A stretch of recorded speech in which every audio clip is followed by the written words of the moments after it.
Aurtengo zirkuituak berrikuntza interesgarriak ditu, eta talde eta lasterketari oso onak izango ditu aurten ere.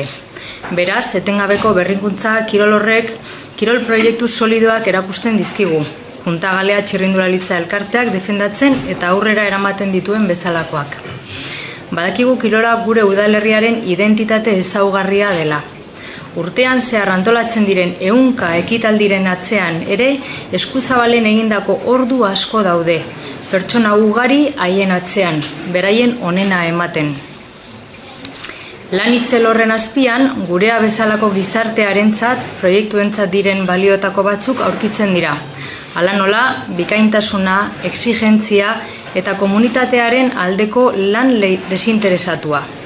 Beraz, asko eskertu behar dugu kirol elkarte eunari, eta bereziki bidea markatzen duela hamarkada asko hasi zireten oi.